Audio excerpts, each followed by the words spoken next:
When was the last time you have thought about your salary? Was it today, last week, or at some other point in time? Let's find it out today in that video, and let's talk about salaries.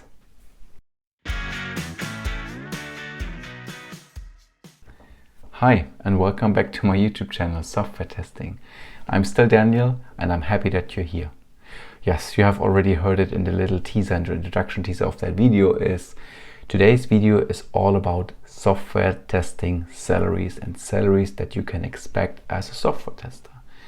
And salaries isn't an easy topic, so let's jump right into that video today. Looking forward to it, and yeah, let's do it. So, salary is a complex topic as I just mentioned. They depend on so many factors, and I would like to highlight some of the factors right now. First of all, they depend on your skills. So what skills do you bring to your daily job as a software tester? The education. Some companies heavily rely on education, a bachelor's degree, master's degrees or whatnot. And so the education that you have gone through is really important. That also has an impact on the salary. Your personality, the attitude, your mindset. Are you good in negotiation? Can you sell you as a product really well in a job interview? Has an impact on the salary. Yeah?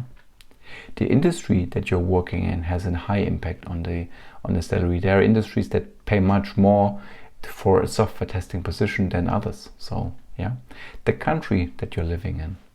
The company and the company size also depends. Yeah, it can be different. The salary if you work in one industry, but in two different companies, you will get a different salary. Yeah, so that's really the complex factor here in this case. Yeah, and of course salaries get treated differently. Yeah, there's also what I've seen over the past years. So some companies, they treat them as something really confidential. You're not allowed to talk about your salary.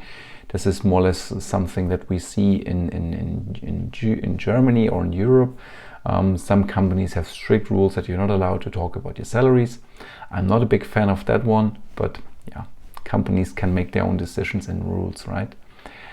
Some companies treat them transparent, so you know upfront what to expect, on which level.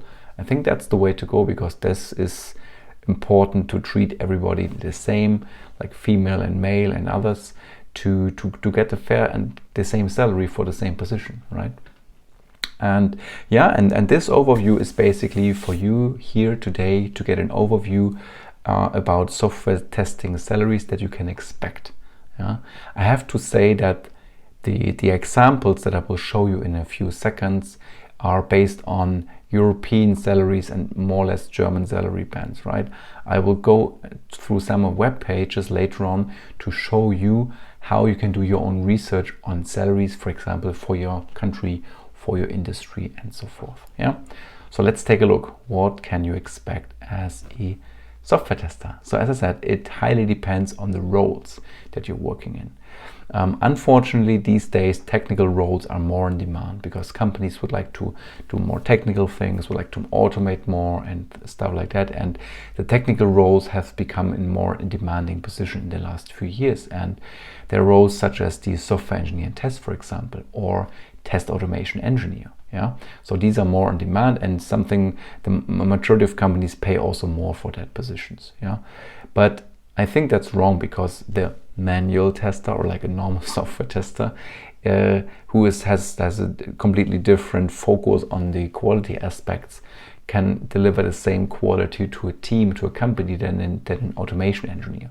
So yeah, this again depends again on the mindset, on the attitude of the company, how they treat people compared to a different work section, for example. Yeah. Of course, the job level have a high impact on your salary. So if you're a junior, entry-level position, let's say you're just out of university, you started your software testing career, you have 1 or 2 years of experience, you are on the junior band, for example. Then we have the mid-level, like they call them sometimes test engineer or tester, 2 to 5 years of experience. Then we have the senior test engineers with an experience of 5 to 10 years, and that range. and we have team leads 10 plus years, and we have head of software testing, director of engineering, director of QA, vice president, and whatnot titles. And this is then usually like plus 10, plus 12, plus 15 years, depending on the industry, the company, and so forth. Yeah. But note, that's a really important, the levels, they differ from company to company. I've seen companies where you have been promoted from junior straight to senior in 2 years. Yeah. Not sure if this is good or bad. You can make your own judgment based on that statement. I think it's not a good one, because I think that if people get rushed through their career too fast, at some point in time they are stuck, or they feel that they are not worth the money, or in case they would like to change the position, for example, and let's assume somebody got promoted after 2 years to senior or even higher position, and he or she is changing jobs and expect to become, like, let's say, team lead in another company, but he or she misses the experience of a senior or even higher position, this person might fail. And that's not so good, right? It doesn't feel good if you fail that fast on maybe a new job, maybe you lose your job because of probation period and so forth. So that's why I usually give people advice to slow down, learn a lot, learn the skills that are required. Of course, it doesn't mean that they're like superheroes, let's call them superheroes, like really high potentials that are like already after 3-4 years really experts in a field and they know what they're doing. And then of course they can also become like principal test engineer or test engineer, whatever they call themselves in the companies. So this again highly depends on yourself, on the company that you're working in. What to expect basically, as I mentioned, and please note that the salary ranges that I'm now showing you are based for German-based test engineer roles that I have done the research for this video. It will look completely different for your companies, for the industry, and for your country. That's what I wanted to mention, and I can show you that in a second. Yeah.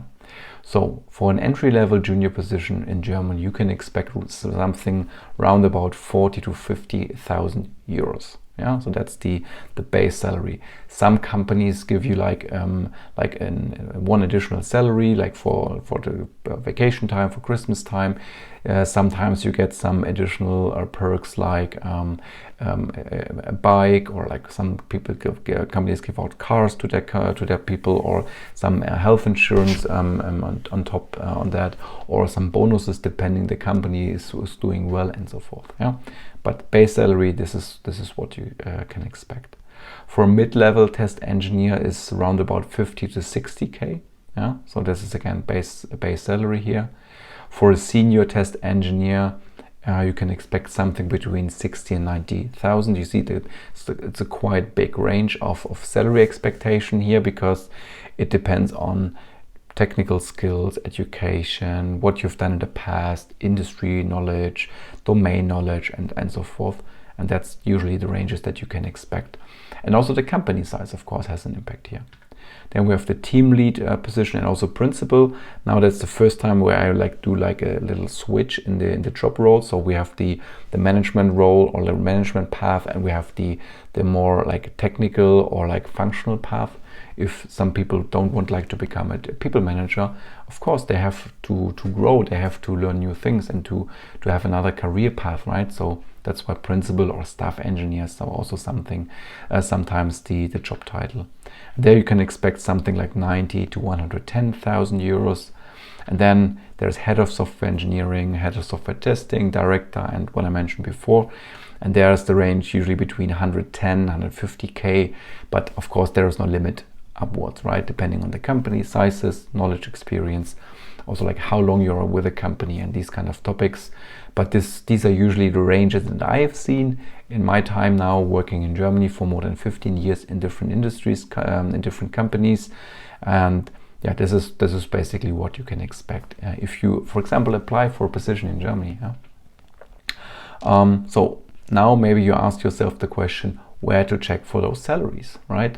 And of course, you need to get a market overview for your region. And I brought some screenshots already. You can guess what's behind it. I'm gonna show that in a second. So depending, I mentioned already, I repeat myself, depending on your country, company, industry, the salaries will differ.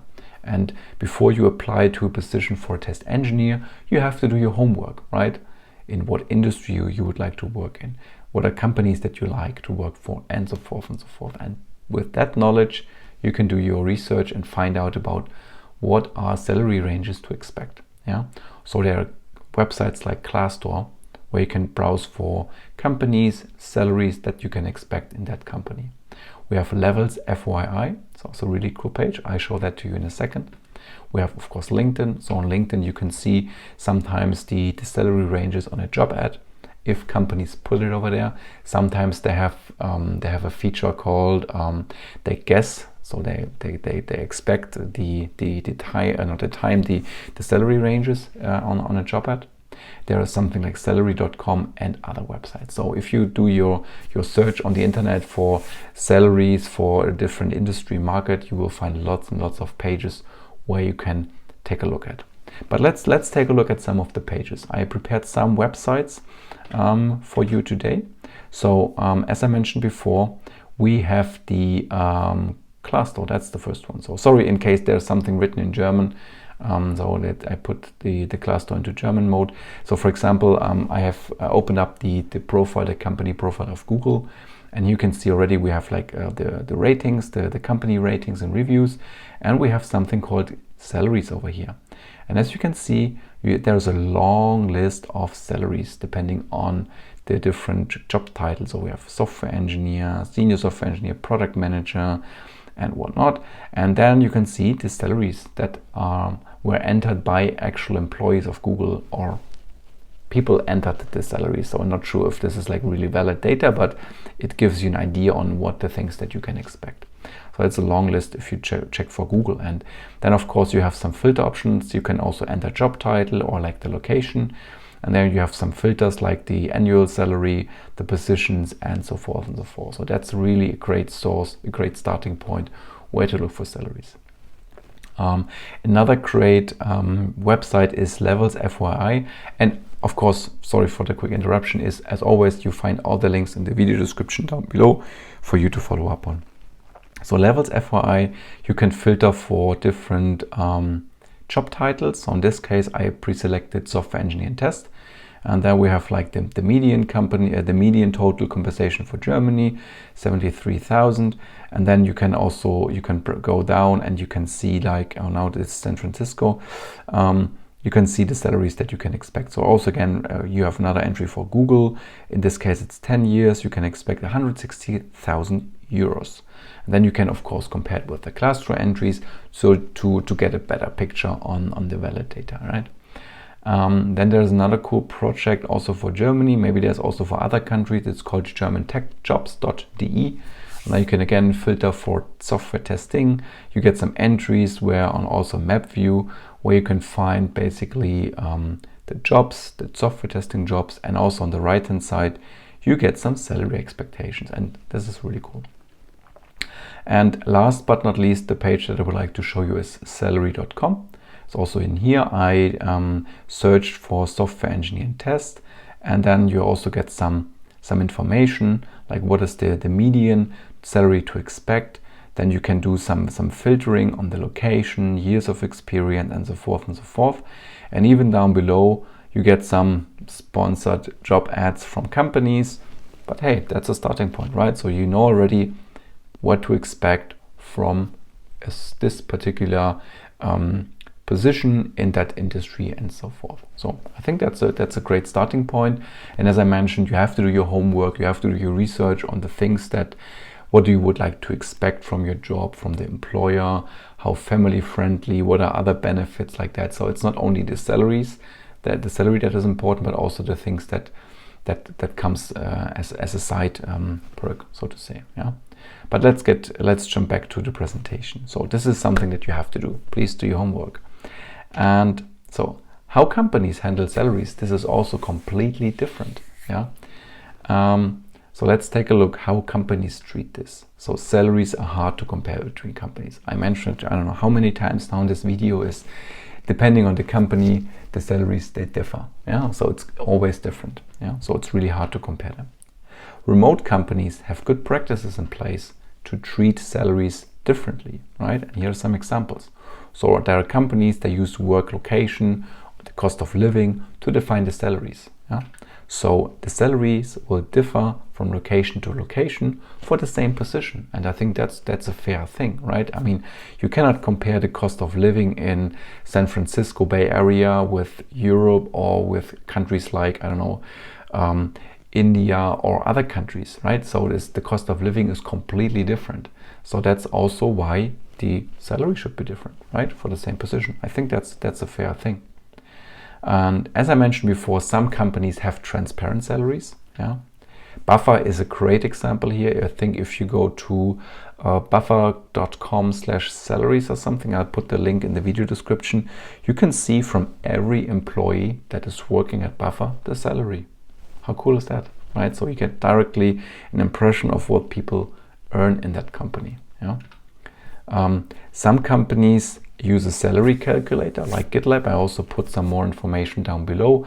So the GitLab calculator is not public, but at least they have like everything public. Like their handbook is completely documented in GitLab, and also with a calculator you get an idea what to expect depending on your region, skills, education, and whatnot. Yeah.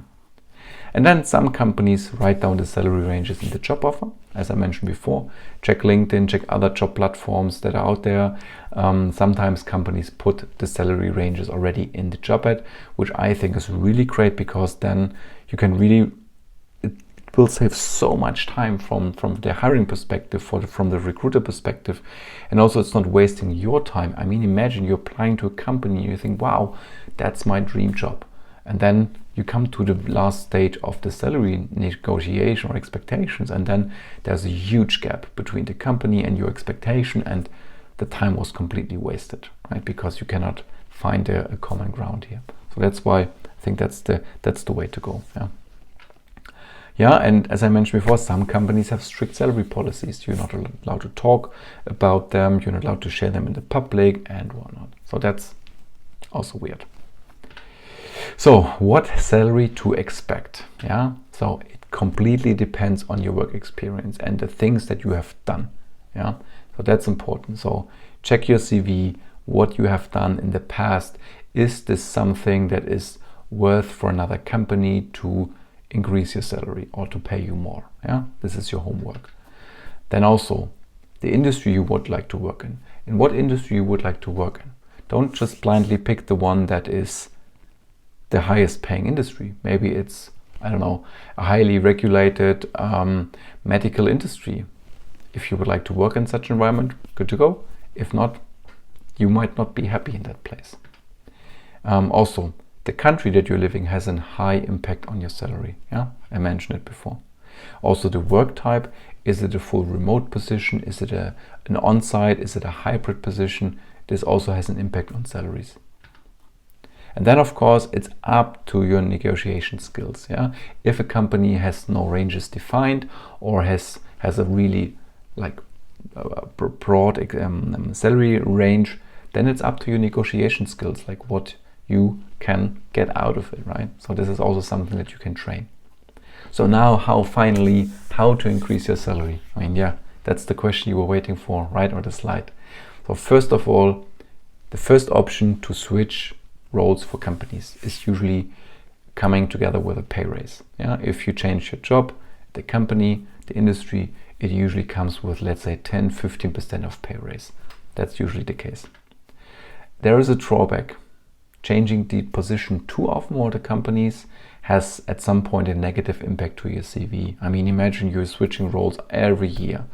At some point, I mean, when I check CVs, this is also something that I'm checking. It's like, okay, this person was changing job every year. Why?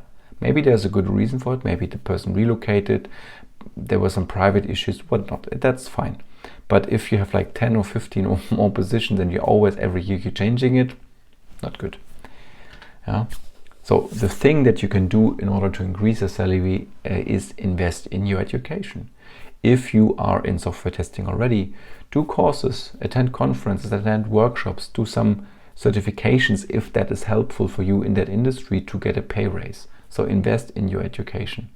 If the company is supporting you with training budget, even better. If not, Take the evening hours. Like, instead of watching 2 hours of Netflix or Amazon Prime or whatnot, read a book, study something, and educate yourself, right? That's important.